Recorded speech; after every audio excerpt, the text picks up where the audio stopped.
ఆసుపత్రి వద్ద చిట్యాల గ్రామానికి చెందిన నాయకులతో పాటు తిరువురు నియోజకవర్గానికి చెందిన టీడీపీ నాయకులు కార్యకర్తలు పెద్ద ఎత్తున ఇక్కడికి తరలి వచ్చి నినాదాలు చేస్తున్నారు. ఎమ్మెల్యేకి వ్యతిరేకంగా చంద్రబాబు ముద్దు, ఎమ్మెల్యే వద్దు అంటూ వారు నినాదాలు చేస్తున్నారు. అసలు ఎందుకు ఈ పరిస్థితి వచ్చిందో ఆ గ్రామ సర్పంచ్ మనతో ఉన్నారు. సార్ చెప్పండి, అసలు ఎంతమంది ఈరోజు ఇక్కడ విజయవాడ ధర్నా చేయవలసిన పరిస్థితి ఏంటి?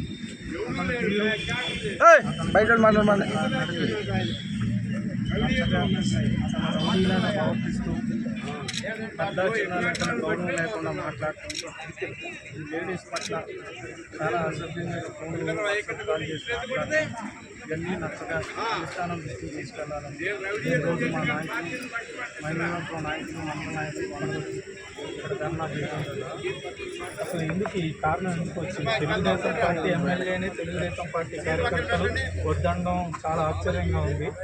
అందులోనూ అసలు ఈ నియోజకవర్గం కాకపోయినా మీరు 30 రోజుల ముందే వచ్చినా కానీ మీ నియోజకవర్గంలో వాళ్ళంతా ప్రజలు కానీ మీ టీడీపీ నాయకులు ప్రజల్లోకి వెళ్ళి ఆయన ఓటేమని చెప్పి గెలిపించారు. అలాంటిది మీరే ఆయన్ని 100 రోజుల్లో వ్యవధిలోనే వద్దా అంటున్నారు. ఎందుకు?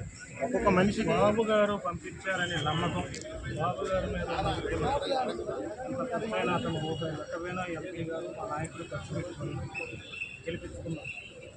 అందరికీ చదువుకున్నవారు, అందరికీ న్యాయం చేశారు. ఆ పార్టీ పుట్టిందే పేదవాడు గుడ్డ కోసం.